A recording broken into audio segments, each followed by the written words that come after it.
نماز بے حیائی، برائی، بدماشی، غنڈہ گردی، نشہ کی عادت، قتل و غارت کا علاج نماز ہے، یاد رکھیے گا۔ اور ایسے بھی لوگ دیکھے کہ جو اپنی زندگی میں ایک ایسا کام برا کر رہے تھے کہ جب وہ سیدھے راستے پہ آئے اور رب کی بارگاہ میں جھکنے کی کوشش کی، مولا کریم نے ایسی کرم نوازی فرما دی کہ کمال انسان بن گئے۔ اللہ رب العزت کا قرآن کریم بھی فرماتا ہے اقیم الصلاۃ ان الصلاۃ تنہی عن الفحشاء والمنکر، یعنی اے بندے تو نماز کو قائم کر، آداب اور شرائط کا لحاظ رکھتے ہوئے اخلاص کے ساتھ نماز پڑھ۔ کیوں؟ نماز بے حیائی اور برائی کے کاموں سے روکتی ہے۔ یاد رکھیے گا، نماز غلطیوں، خطاؤں، گناہوں کو دھو دیتی ہے اور بندے کو پاک صاف کر دیتی ہے۔ یہ حدیث پاک میں ہے، آقا کریم صلی اللہ تعالی علیہ وسلم کا فرمان مبارک ہے، مشکوٰۃ شریف صفحہ نمبر 57 پر حضور نے اپنے پیارے صحابہ سے فرمایا کہ میرے پیارے صحابہ مجھے بتاؤ کہ اگر کسی کے گھر کے سامنے نہر ہے اور وہ شخص اس نہر میں روزانہ 5 بار نہاتا ہے، کیا اس کے جسم پر میل رہ جائے گی؟ صحابہ کرام عرض کرنے لگے یا رسول اللہ فدا کا امی وابی، اس کے جسم پر میل کہاں رہے گی، وہ تو پاک صاف ہو جائے گا میل سے۔ حضور نے فرمایا کہ یہی مثال ہے اس شخص کی جو 5 مرتبہ نماز پڑھتا ہے دن میں، اور جو 5 مرتبہ دن میں نماز پڑھتا ہے، مولا کریم نماز کی برکت سے اس کے گناہوں کی میل کو بھی دھو دیتا ہے۔ اور ایک روایت میں آتا ہے ایک دن حضرت عیسیٰ علیہ السلام دریا کے کنارے جا رہے تھے، آپ نے ایک جگہ دیکھا کہ ایک سفید رنگ کا جانور ہے، اور وہ جانور کیا کرتا ہے، ایک سائڈ پہ کیچڑ پڑی ہے، اس کیچڑ میں جا کر غوطہ لگاتا ہے، دل میں لت پت ہو جاتا ہے، پھر وہ آ کر گہرا پانی ہے اس میں جناب علی غوطہ لگا دیتا ہے، بالکل صاف ہو جاتا ہے، پھر وہ اس کیچڑ کی طرف چلا جاتا ہے، اس میں غوطہ لگاتا ہے، کیچڑ میں لت پت ہو جاتا ہے، پھر وہ پاک سارے پانی میں آ کر جناب علی وہ غوطہ لگاتا ہے تو بالکل صاف ہو جاتا ہے۔ آپ تعجب کی نظر سے اسے دیکھنے لگے، حیران ہو گئے کہ یہ عجیب جانور ہے، ادھر سے پاک صاف ہوتا ہے، پھر وہ کیچڑ میں جا کر لت پت ہو جاتا ہے، پھر آ کر صاف پانی میں جناب علی غوطہ لگاتا ہے، صاف ہو جاتا ہے، پھر وہ کیچڑ کی طرف چلا جاتا ہے۔ تعجب ہوا، آپ تعجب کی نظر سے اس جانور کو دیکھ ہی رہے تھے کہ اللہ رب العزت نے جبریل کو بھیجا کہ جبریل جا میرے اس پیارے پیغمبر سے کہے کہ اے پیغمبر تو تعجب سے کیوں دیکھتا ہے، یہ مثال ہے اس نبی کے امتیوں کی کہ اس نبی کی امت کی شان اور عظمت یہ ہوگی کہ وہ یہ گناہوں کے کیچڑ میں لت پت ہوں گے، لیکن جب نماز پڑھیں گے مولا کریم نماز کی برکت سے ان کو پاک صاف کر دے گا۔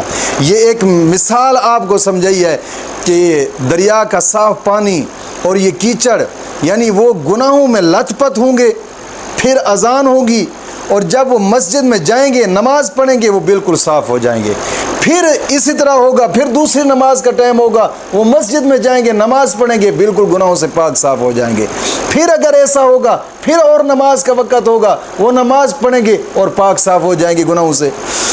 اور ایک اور روایت میں آتا ہے آقا کریم صلی اللہ علیہ وسلم کے دربار میں ایک شخص آیا، آ کر عرض کرتا ہے یا رسول اللہ صلی اللہ علیہ وسلم مجھ سے گناہ صغیرہ سرزد ہو گیا ہے، لہٰذا مہربانی فرما کر مجھے اس گناہ کی سزا جو اللہ رب العزت کی طرف سے ہے وہ مجھ پر قائم فرمائے۔ یہ بات سنی تو آقا کریم صلی اللہ علیہ وسلم نے خاموشی اختیار فرمائی، پھر نماز قائم ہوئی۔ آقا کریم صلی اللہ علیہ وسلم جب نماز سے فارغ ہوئے تو پھر وہ صاحب کھڑا ہو گیا، کھڑے ہو کر عرض کرتا ہے حضور مہربانی فرمائیں، جو مجھ سے غلطی ہوئی ہے، مجھے جو اسلام نے سزا قائم فرمائی ہے مجھے پاک صاف فرمائیں، مجھ سے صغیرہ گناہ ہو گیا ہے۔ آقا کریم صلی اللہ علیہ وسلم نے فرمایا کہ جب ہم نے نماز پڑھی کیا تو نے ہمارے ساتھ نماز پڑھی؟ عرض کرتے یا رسول اللہ جی میں نے آپ لوگوں کے ساتھ نماز پڑھی۔ حضور نے فرمایا اللہ رب العزت نے اس نماز کی برکت سے تیرے صغیرہ گناہوں کو معاف فرما دیا ہے۔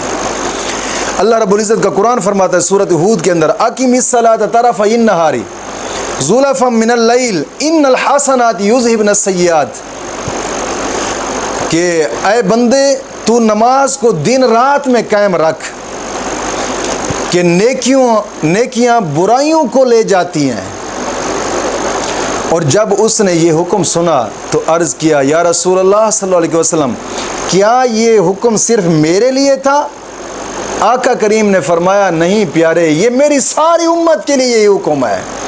اگر گناہ سرزد ہو گیا، صدق کے دل سے رب کی بارگاہ میں جھک گیا، مولا کریم ان کے اس صغیرہ گناہوں کو معاف فرما دیتا ہے۔ سیدنا حضرت ابو ذر غفاری رضی اللہ تعالیٰ عنہ آپ فرماتے ہیں ایک دن نا میں آقا کریم صلی اللہ علیہ وسلم کے ساتھ باہر نکلا، چل رہے تھے تو دیکھا تو ایک درخت نظر آیا، پت جھڑ کا موسم تھا۔ اس درخت کے جو ٹہنیاں تھیں وہ تھوڑی تھوڑی خشک تھی اور تھوڑی گیلی تھی، پتے خشک ہو چکے تھے۔ حضور نے اس کی دو ٹہنیوں کو پکڑ کر نہ ایسے حرکت دی تو اس کے پتے جھڑ گئے، بالکل ٹہنیاں پتوں سے بالکل خالی ہو گئی۔ حضور نے فرمایا کہ ابو ذر کہتے ہیں میں نے کہا لبیک یا رسول اللہ، حکم فرمائے۔ حضور نے فرمایا کہ جب مومن بندہ اللہ کی رضا کے لیے نماز پڑھتا ہے نا، جیسے درخت کی ٹہنیوں سے پتے گر گئے، مولا کریم اس کے کاندھوں سے گناہوں کو بھی ایسے گرا دیتا ہے۔ یعنی نماز پڑھنے کی یہ برکت ہے، مولا کریم اس کے گناہوں کو معاف فرما دیتا ہے۔ اور مشکات شریف کے اندر صفحہ نمبر 57 پر ایک حدیث مبارکہ ہے، آقا کریم صلی اللہ علیہ وسلم نے فرمایا کہ ایک نمازی کا ذکر کرتے حضور نے ارشاد فرمایا جو بندہ نماز کو پابندی سے پڑھے یہ نماز اس کے لیے قیامت کے دن نور ہوگی، اور اس کے لیے یہ نماز بخشش کی سند بن جائے گی قیامت کے دن۔ دوستو نماز دین اسلام کا ایک اہم رکن ہے۔ نماز بہت بڑے بڑے فائدے انسان کو عطا فرماتی ہے۔ کسی نے عرض کیا یا رسول اللہ صلی اللہ علیہ وسلم نیکیوں میں سب سے کون سا افضل عمل ہے جو اعلیٰ ہے، یعنی سب سے افضل عمل ہمیں بتائیں کون سا ہے؟ حضور نے فرمایا نماز۔ پھر اس نے عرض کی یا رسول اللہ افضل عمل نیکیوں میں سے کون سا ہے؟ حضور نے فرمایا نماز۔ پھر اس نے سوال کیا حضور افضل عمل کون سا ہے نیکیوں میں سے؟ حضور نے فرمایا نماز۔ چوتھی مرتبہ اس شخص نے سوال کیا یا رسول اللہ افضل عمل کون سا ہے؟ حضور نے فرمایا جہاد۔ یعنی نماز دین اسلام کا سب سے اہم رکن اور سب سے افضل جناب علی جو چیز ہے وہ نماز ہے۔ اور آقا کریم صلی اللہ علیہ وسلم نے ایک اور روایت کے اندر آتا ہے، حضور نے فرمایا حضرت ابو ہریرہ سے کہ اے ابو ہریرہ اپنے گھر والوں سے کہو نماز کو قائم رکھو، جب تک تم نماز کو قائم رکھو گے مولا کریم غیب کے خزانوں میں سے تمہیں رزق عطا فرمائے گا۔ یعنی رزق وہاں سے آئے گا جہاں تمہارا وہم و گمان بھی نہیں ہوگا، وہاں سے رزق تمہارے لیے آئے گا۔ سیدنا عثمان غنی رضی اللہ تعالیٰ عنہ آپ فرماتے میں نے آقا کریم صلی اللہ علیہ وسلم سے سنا جس کسی نے اچھی طرح وضو کیا اور پھر مسجد کی طرف فرض نماز کے لیے چلا، امام کے ساتھ اس نے نماز ادا کی تو آقا نے فرمایا اس کے گناہ بخش دیے جاتے ہیں۔ اور یہ نماز پڑھنے کا جناب علی صلہ انسان کو ملتا ہے۔ نماز پڑھیں، نماز پڑھنے سے رزق وسیع ہوتا ہے، نماز پڑھنے سے دعائیں قبول ہوتی ہیں، نماز پڑھنے سے گناہ معاف ہوتے ہیں، نماز پڑھنے سے بڑے بڑے مشکلات انسان کے حل ہو جاتے ہیں۔ اور جب نماز نہیں پڑھتا نا تو پھر نماز کی نحوست کیا پڑتی ہے؟ ایک اپنا گھر بھی برباد، ساتھ ساتھ جو پڑوسی ہیں اگر پڑوسیوں تک بھی اس کی جناب نحوست جا پڑتی ہے۔ جب انسان نماز نہیں پڑھتا تو نماز نہ پڑھنے کی نحوست جو ہوتی ہے اس کے اوپر جو گرتی ہے وہ ساتھ ساتھ پڑوسیوں کے گھروں تک بھی جاتی ہے۔ اور اللہ رب العزت کا قرآن فرماتا ہے کچھ لوگوں کے لیے جو نماز نہیں پڑھتے ان کے لیے کیا وبال ہے۔ اللہ فرماتا ہے فخلف من بعدہم خلف اضاعوا الصلاۃ واتبعوا الشہوات فسوف یلقون غیا، سورۃ مریم آیت نمبر 59۔ اللہ فرماتا ہے نیک لوگوں کے بعد برے لوگ آئیں گے اور وہ نمازوں کو ضائع کریں گے اور خواہشات کی پیروی کرتے ہیں۔ ایسے لوگوں کا انجام کیا ہوگا؟ اللہ فرماتا ہے ایسے لوگ ضرور وادی غش میں ڈالے جائیں گے، اور پھر ان کے ساتھ اللہ فرماتا ہے الا من تاب وآمن وعمل صالحا فاولئک يدخلون الجنة ولا يظلمون شیئا، سورۃ مریم آیت نمبر 60۔ اللہ فرماتا ہے جو توبہ کر لے، ایمان لے آئے اور نیک عمل کرے، ایسے لوگ جنت میں جائیں گے اور ان پر کچھ ظلم نہیں ہوگا۔ نماز نہیں پڑھتے، گناہوں سے توبہ کر لیں، گناہوں سے توبہ کرنے کے بعد پھر نماز کو قائم رکھیں، مولا کریم تمہارے پچھلے گناہوں کو معاف فرما دے گا۔ اور یہ نہیں ہے کہ جو شخص کہے کہ بس یار آخرت آئے گی تو دیکھا جائے گا، نماز نہیں پڑھتے، چھوڑو یار، نماز میں کون سا جناب علی بخشش ہے، نماز سے کون سی جنت مل جائے گی؟ اللہ رب العزت کا قرآن فرماتا ہے یتساءلون عن المجرمین ما سلککم فی سقر قالوا لم نک من المصلین ولم نک نطعم المسکین وکننا نخوض مع الخائضین وکننا نکذب بیوم الدین حتی اتانا الیقین فما تنفعہم شفاعۃ الشافعین۔ اللہ فرماتا ہے جب جنتی جنت میں جائیں گے اور وہ جنتی پھر دوزخیوں سے سوال کریں گے اے دوزخ والو تم کس وجہ سے دوزخ میں گئے؟ تو وہ کہیں گے قالوا لم نک من المصلین، ہم نماز نہیں پڑھا کرتے تھے اس لیے ہم دوزخ میں گئے، ہم نمازیوں میں سے نہیں تھے۔ اور دوسرا کام کیا تھا؟ وہ کہیں گے ولم نک نطعم المسکین، ہم نماز بھی نہیں پڑھا کرتے تھے اور مسکینوں کو کھانا بھی نہیں دیا کرتے تھے، اور ہم فضول بحث کیا کرتے تھے۔ یہ تین چیزیں۔ اور چوتھی چیز کیا کہتے ہیں کہ قیامت کے دن کو جھٹلاتے تھے اور اسی حال میں ہمیں موت آ گئی۔ یہ چار چیزیں ہم میں پائی گئی، نہ نماز پڑھنا، نہ مسکینوں کو کھانا کھلانا یعنی صدقہ خیرات نہ نکالنا، اور فضول بحث میں رہنا، قیامت کے دن کو جھٹلانا۔ یہ جھٹلانے والی بات ہوتی ہے کہ انسان کو قیامت کا دن بھی یاد نہ ہو، دنیا کی غور و فکر میں لگا رہنا، میرا فلاں مسئلہ حل ہو جائے، میرا فلاں مسئلہ حل ہو جائے، میرا فلاں مسئلہ حل ہو جائے۔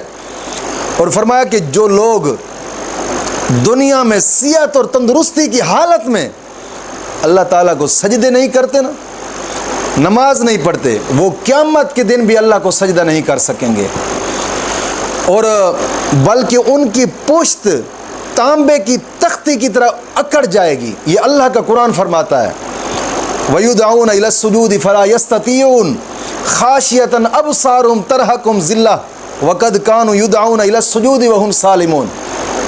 اللہ کا قرآن فرماتا ہے قیامت کے دن لوگ سجدہ کرنے کے لیے بلائے جائیں گے مگر سجدہ وہ نہیں کر سکیں گے، ان کی آنکھیں شرم کے مارے نیچے ہوں گی، ان پر ذلت سوار ہو جائے گی، یہ لوگ آج سجدہ نہیں کر سکتے، حالانکہ یہ دنیا میں سجدہ کی طرف بلائے جاتے تھے تو تندرست ہونے کے باوجود بھی اللہ کو سجدہ نہیں کیا کرتے تھے۔